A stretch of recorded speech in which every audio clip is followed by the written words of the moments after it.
Hi, everyone. Welcome to Mama Wears Athleisure. I am your host, Mariela de Santiago, a first-time mom. We focus on all things mom with tips to help make life easier and more organized for all you mamas out there.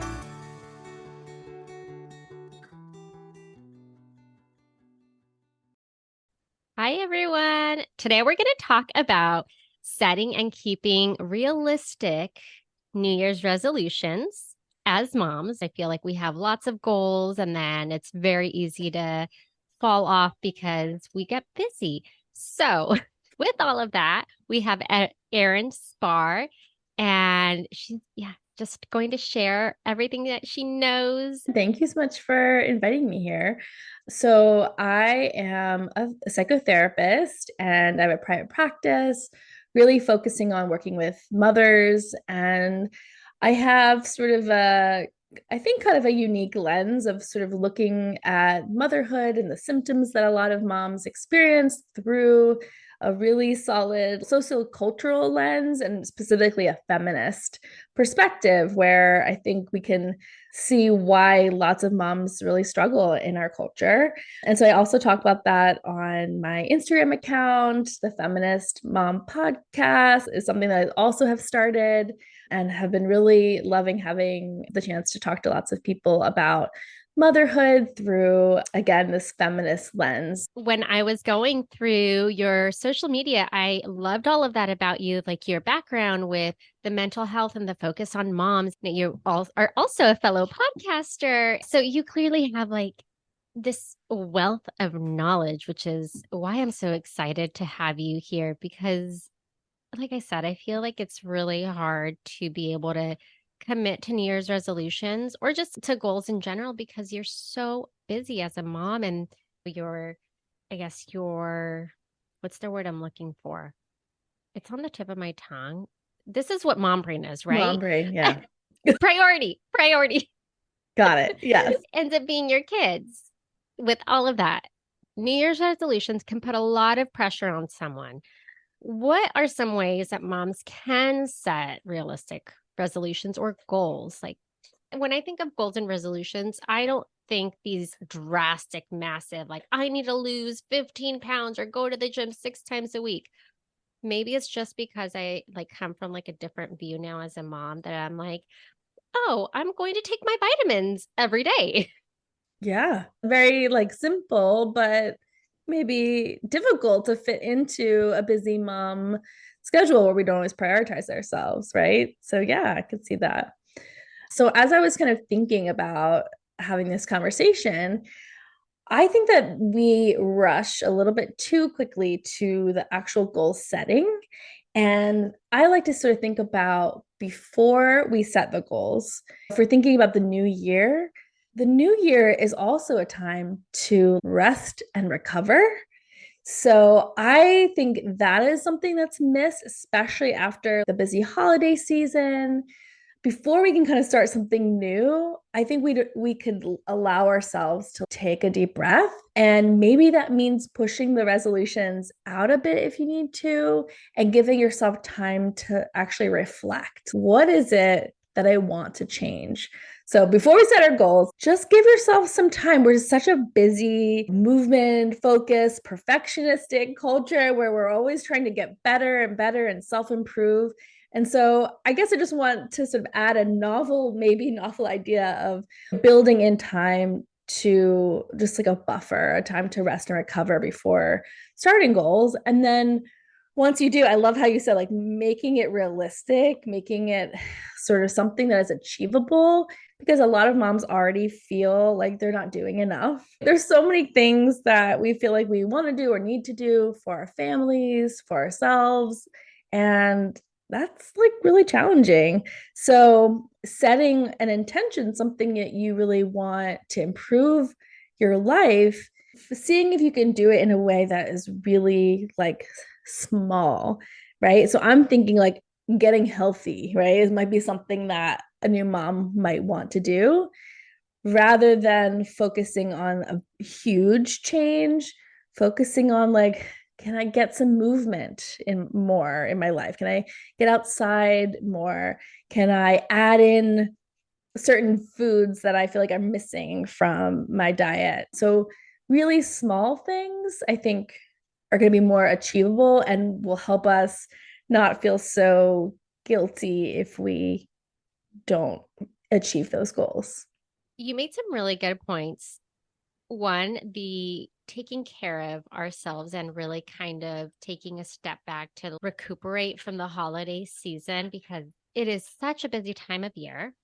And that we start, I guess, if your kids are in school, it's really September, right? September, October, Yeah. November. You've got all of these things going on. So if we could just take a breather.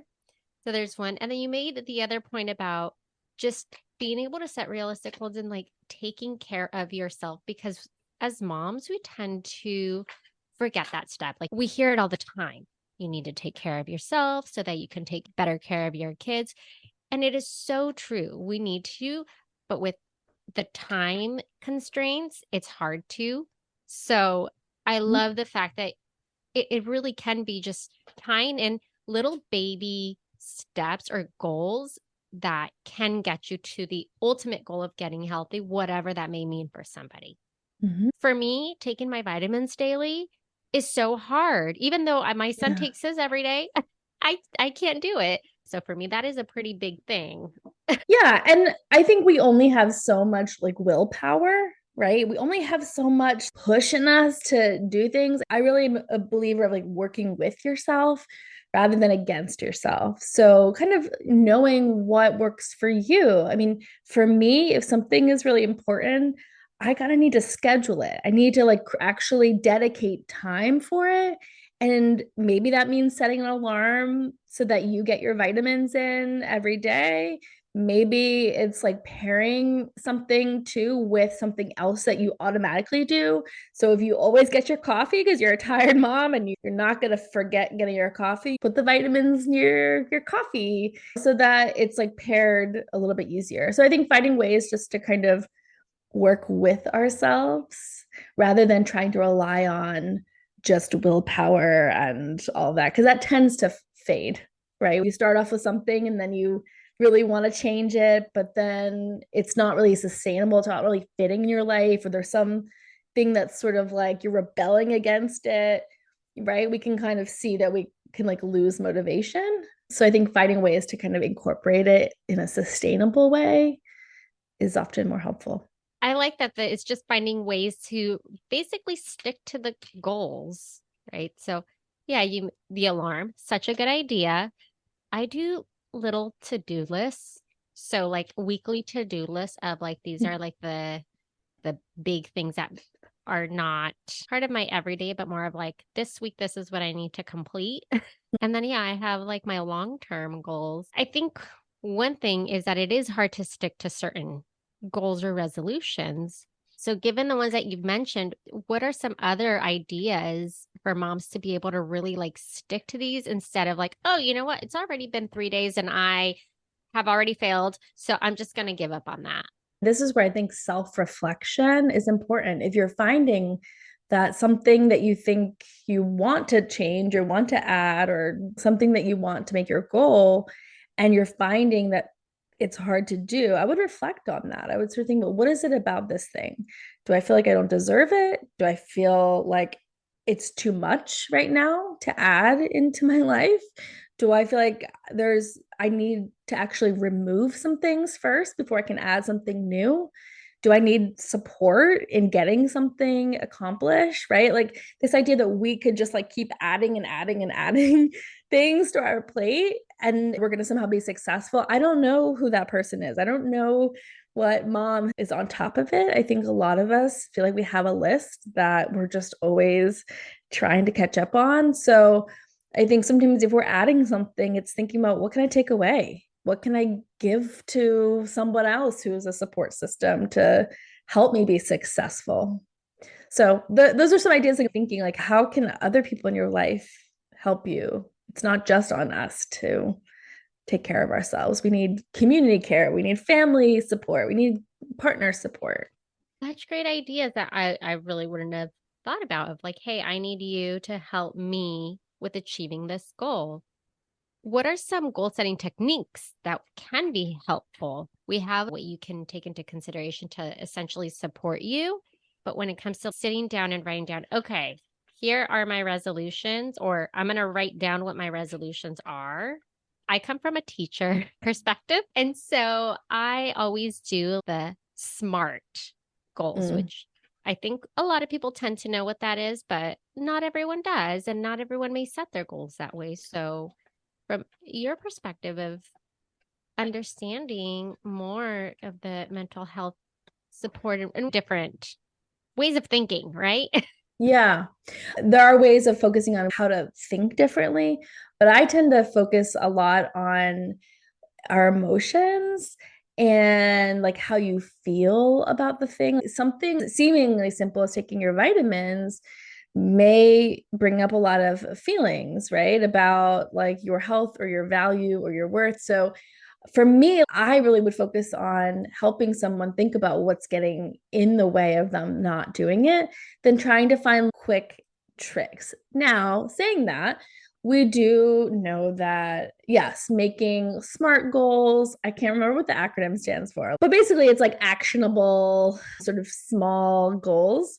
So I think that is something it's important, but I think even just kind of being consistent. So starting your day with like a journal and writing down your intentions for the day, connecting it to your values. What is it that I value? Why is this important to me? I think it's going to stick more. If we're just saying, I'm just going to add this thing in each year and I keep telling myself I'm going to take more steps, I'm going to eat more greens, maybe if you keep resisting it, you keep trying to set it, and then you don't succeed, maybe it's not in line with your values. Maybe, I mean, maybe that's not the answer you want to hear about, like how to do it, how to fix it. Like maybe it's thinking, you know what happens if I accept that this is like not the season? I'm thinking of like a mom who's got a lot going on where I might be able to do all of the things. What about setting boundaries? What if that's a goal? What if focusing on relationships, a relationship with yourself? That might be a goal. So I guess I'm trying to move away from the standard kind of like diet culture kinds of goals that we often hear about in the new year, how to lose weight, how to bounce back, how to get your body like kind of a lot of it's like very perfectionistic. Sometimes thinking about goals as how do I want to show up in my relationship with my kids? How do I want to just be more present? So I guess I want to redefine like what kinds of goals we can even offer ourselves that maybe will be more meaningful than trying to lose weight or something that I think of as a typical goal. Hi, everyone. It's your host, Mariela. I wanted to thank you for listening and share some ways to show your continued support. You can rate and review on Apple Podcasts or Spotify. Share the show with friends and family. Buy me a coffee to help with the financial cost of running a podcast. Follow me on Instagram at Mama Wears Athleisure. And finally, subscribe to my newsletter. Thank you for listening.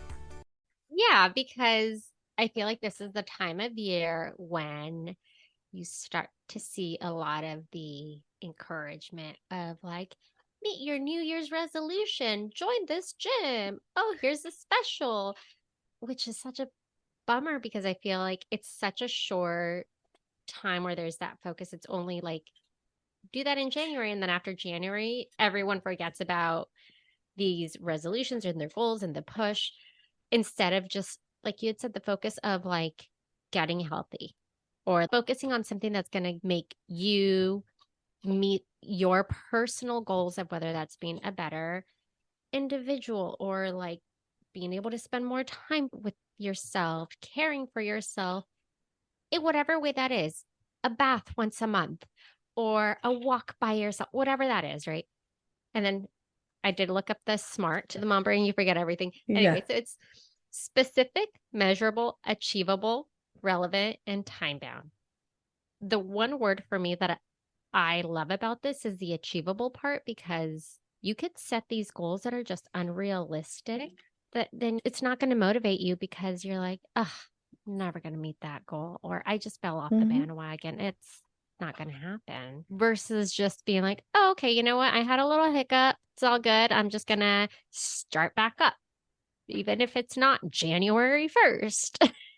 Right, right. You could think of it as far as like time bound. You could sort of start with something smaller and then see how that goes and build on it and keep going. My husband just like trained for a half marathon and he's more disciplined than me. And so he like started off 6 months before, like really kind of building up to this big goal. And that helped him accomplish that. And I think that's some people have more discipline, more self-discipline. They just feel like it's easier for them to accomplish things that they set out for. And I just want to normalize for the folks who maybe don't always feel that way. For me, my energy level like changes all the time. My motivation kind of changes. Have a little bit of like an ADHD thing going on. And so I find that really working with myself, knowing how I might not be as good about being the same every day, but what can I do like once a week, like you're saying? What's something I can add and let there be flexibility around it so I still feel like I'm achieving my goal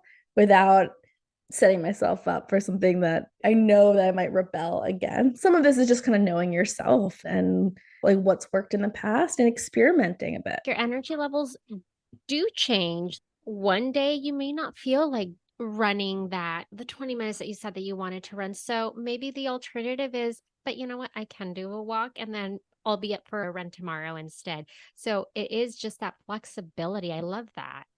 As moms, you need to learn to be more flexible.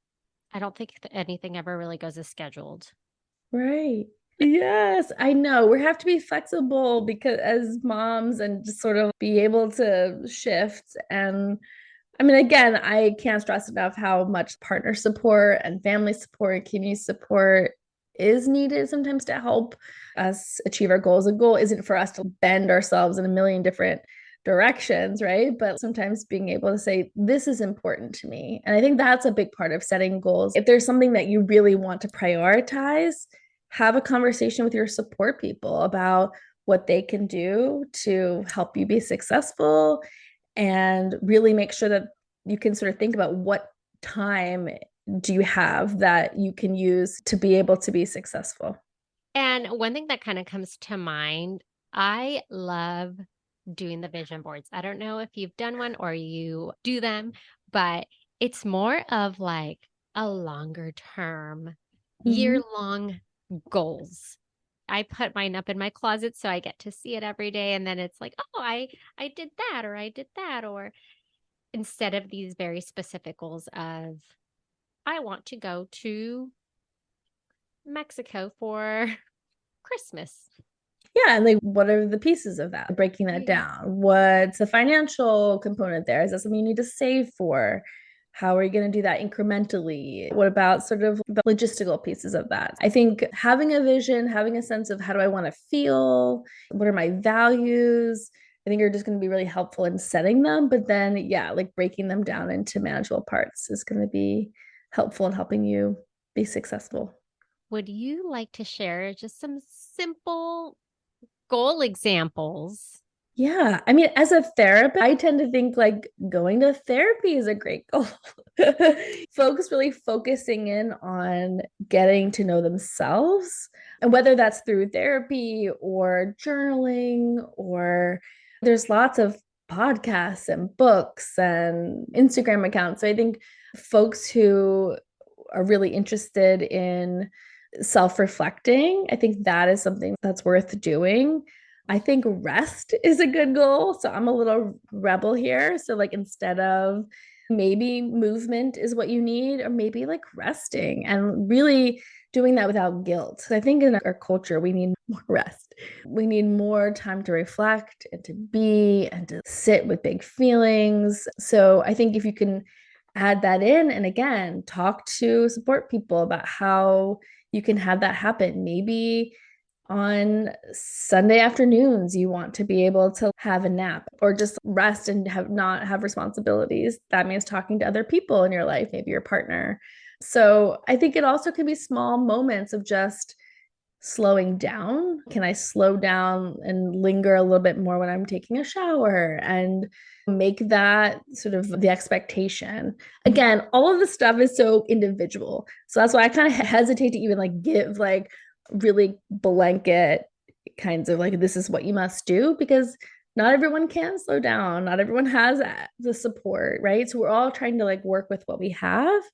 And maybe for some folks, it's just having more self compassion, practicing being kinder to yourself. I think that's a really good goal. Like, we don't have to change so many things every year. We can sort of work on just sort of our relationships with ourselves by being more self compassionate. Yeah, such great points. Slowing down can be like a form of self-care, whether that's like for me, it being able to take a bath if I can find the time to do that, or yeah, just taking 10 minutes to sit down. I don't know what that feels like. And I only Yeah. have one toddler. So if you've got more than that, like, I understand being able to find any time for yourself is definitely hard. But if you can just piece out whether it's a 5 minute breather, something for self care or for you or slowing down. So I love all that. Do you have any other tips, suggestions, or recommendations? Not really. I feel like that's kind of what I have to offer. It's funny because when you asked me to talk about this, I wasn't sure like how concrete you wanted to get. And I hear you like you wanting like tips and tricks. And I sometimes feel like we're all just like trying our best. And the best tips I have are often like go easier on yourself, do less. Those are the tips that I think moms need to hear. I just am hesitant to give moms more. I want them to do less and to let themselves do that without beating themselves up, without telling themselves that they're failing. That is a reminder that we need to hear that it's hard. I think just as a mom, it's hard to like realize that you do need to slow down and just kind of step back and take a breather. Yeah, Do more just do mental less. Do health. less. Yeah, just like That's just probably the better do word. Do less. less. Focus on like what you're doing is probably more than enough. And so obviously as you get more time, as your kids get older, they become more independent, then you may have more energy and more like time to accomplish different things too. So I just like I'm thinking of the time that many of your listeners are probably in. Thank you so much for taking time out of your day. I know that, you're so, so busy, but just being able to give those friendly reminder of like, relax, take a step back, don't worry so much. Yes, yes. This whole like, yeah, this whole time I know you're like trying to do it all. Like right even in this moment, so I get it. Well, thanks again. I appreciate it. This has been great. And I feel like just coming from hearing this from somebody that is a therapist and works with helping us just take a breather is so nice because I can be very type A and I'm very like go, go, go, go. So I'm very much like, I need to do my list. I need to do this. I need to do that. Oh no, my bed hasn't been made, but I don't have time to make it. So now I need to. Yeah, yeah, I sense that. And that can be such a hard transition when we are type A and tend to be really like high achieving to being moms, because sometimes it's like hard to do both, right? And we don't get the A or the like promotion from being moms, right? Like our kids are not giving us that. And sometimes we maybe are wanting to chase that feeling of accomplishment. But is that what I'm looking for in setting goals too? Which is okay to want that, right? And figure out how to get that. But also, there's something that's got to give too. You might be exchanging like energy for trying to achieve. Sometimes it's okay in the moment to say, right now isn't the time that I'm going to feel that, but that I'm still effective and have those skills. Those didn't go away. I feel like there's a lot of like recovering, like sort of type A perfectionists who are in motherhood and have this like transition that can be challenging. You're describing me. Like I was just thinking this morning when I'm like, okay, I need to unload the dishwasher, but I need to load the dishwasher, but I need to finish the breakfast, but I need to make his breakfast, but then there's the oven going, and then the dogs need to be. This was literally my morning brain just running and like trying to figure out how do I do each task in the X amount of time. It's amazing what mothers do. It's like incredible. Yeah. Yeah. All right. Well, I appreciate it. Thank you. Thank you. Thank you. Sure. Thank you for having me. Thank you for listening. Tune in next week for our next episode. You can find us on Instagram for more updates and tips. Be sure to subscribe wherever you listen to your podcasts and give us a review if you like us.